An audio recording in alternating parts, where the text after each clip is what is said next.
What is going on, everybody? Welcome to the channel, Defy Do Logic. Ladies and gentlemen, Monday Night Raw and SmackDown were pretty average shows. Um, I would, if I had to rate it, I would give it a C. I would just give it a C, just to see overall for both shows. Um, yeah, so Monday Night Raw, we have, I'm just going to talk about a little bit of things. I'm not going to talk about everything that happened on the show. Monday Night Raw was relatively boring as fuck. We had Seth versus Cesaro. Um, Let me know, was Monday Night Raw live or was it pre-recorded? Because it felt like a pre-recorded show. But anyways, Seth Rollins versus Cesaro. Seth won, and then he announced that next week in Los Angeles they will be going invoking the rematch clause for the tag team championships. Um, don't be well. You should just not be surprised when they win them. Um, and yeah, we have Bray Wyatt and Matt Hardy ended up getting into a one-on-one match, and Matt Hardy lost. Now we heard Michael Cole. He said something about something about is Matt Hardy broken or is he um, something or whatever. And then Matt Hardy started doing delete delete at the end of the match. I don't know if this is signs that he's going to. Is he? I don't know. I'm thinking where they're going with this is he's going to keep losing matches, and then more and more the character that obviously that he's created is going to end up coming, and then he'll start his run where he starts just probably defeating everybody. So it'll be interesting to see what route they're going to do for Matt Hardy now that Jeff Hardy's out as well. Also, expect that when Jeff Hardy comes back, do not expect Matt Hardy and Jeff Hardy to become a team. I believe that Vince McMahon does want Jeff Hardy to be a single star, so don't be surprised if Matt and Jeff are actually single stars um, when Jeff Hardy comes back. Um, it may not happen, but don't be surprised if it does. Now we have Roman Reigns versus Elias Samson. They put on a pretty decent match. Roman Reigns obviously retained his Intercontinental Championship. He said that this is the championship. So I'm thinking that either one or two things is going to happen.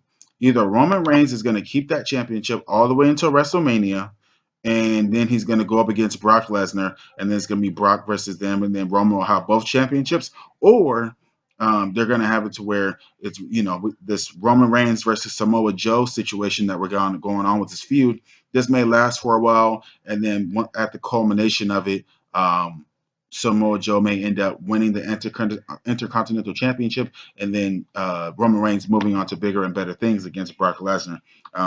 That route, the latter, is what I think is going to happen. I think Samoa Joe will win the Intercontinental Championship, and I think that Roman will go after the Universal Championship close around WrestleMania. Now, Braun Strowman ended up coming back, and he ended up destroying Kane. He ended up pretty much doing the same thing that Kane did to him, except for that he did his signature move on the steel steps, and then did the grab the chair, and then you know basically was trying to, I guess, break his neck or whatever twice. He did a little move or whatever. That was pretty much it. That was pretty much anything that's exciting. I don't think we've seen Nia Jax. It just there was no story. Like I didn't see anything about the women. I didn't see Alexa Bliss. I did skim through it because it was boring as fuck. So let me know if I missed any women's matches. But I didn't see any.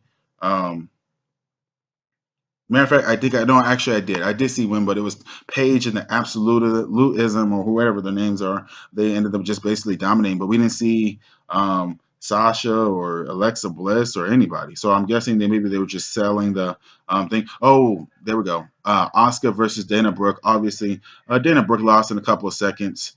And Absolutism or whatever they were going to attack. Oscar, but they didn't. But they did attack Sasha Banks. That they did attack Sasha Banks.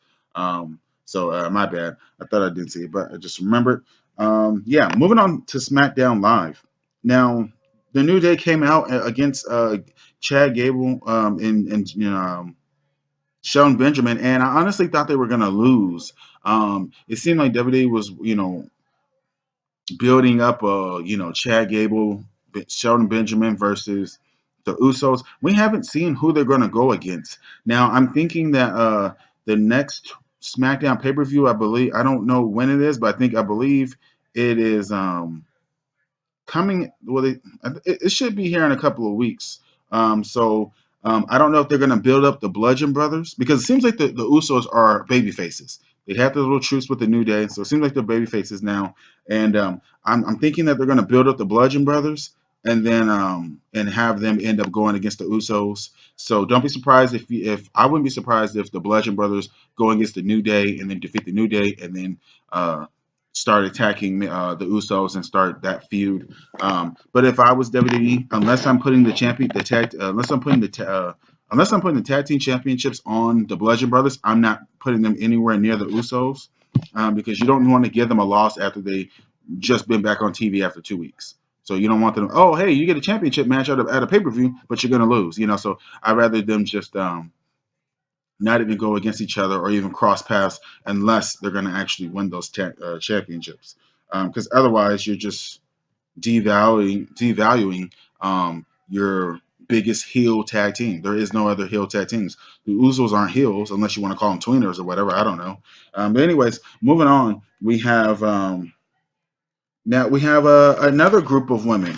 Um, they're called the let's see, I believe the Riot Squad is what they call themselves. Now I don't remember all of their names, but yeah, basically they went up against Naomi, Natalia, and Charlotte, and basically Natalia just ended up, she just dipped, she just left and was like, forget this, good luck. And then Naomi ended up getting attacked by two of the members of the Riot Squad, and they put her on a stretcher and then took her out. She had something on her head, and so they were stretching her out.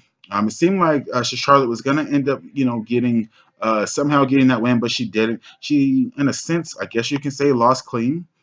She got pinned 1, 2, 3. So we'll see how long this goes on. Um, I think it'll go on for another 2 weeks, and then it'll die down. I think they'll still probably keep attacking them, but um, yeah, we'll see what happens with both Monday Night Raw and SmackDown's new women's stable or group or whatever you want to call it. So we'll see what happens with that. And we have not seen Carmella. We didn't see her last week. We didn't see her this week. So I'm wondering, are they just keeping her off TV, and then, maybe Charlotte will get another beat down, and then she'll just come out of nowhere and cash in? Like, I don't know. Is Carmella going to be a part of it? Is she leading it? Like, we don't know what's going on. So we'll see. The main event. The main event was Kevin Owens versus Randy Orton. As always, it was a pretty good match. Sami Zayn was banned from ringside, but yet he still came out and attacked Randy Orton with a chair. And basically later on, that pretty much led to Kevin Owens end up getting the win by a frog splash.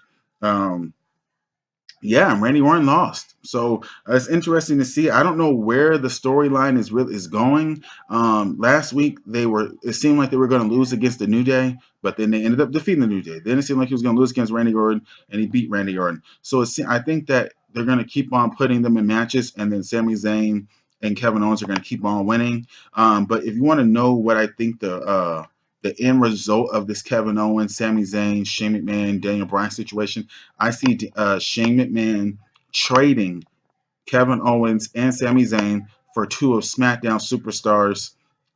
Two of Monday Night Raw superstars, and then and just trading off. That's what I see happening, but that remains to be seen. So yeah, that is my review for this for Monday Night Raw and SmackDown. Let me know what you guys think in the comment section down below. What do you give both of the shows? I give both of the shows a C. Not a C minus, not a C plus, just a plain flat 70% C. The shows are decent, but it's not it's not something that I'm like, oh, I want to go look at that moment again. It was really funny. Like and I don't, and I know, I guess there is a cruiserweight division. I will say this about the cruiserweight division. The match on Monday Night, the Fatal 4-Way that they had was really interesting. Now I don't like Enzo at all. Um, I don't like his character. I don't like him, the person who's not the character. I just don't like him.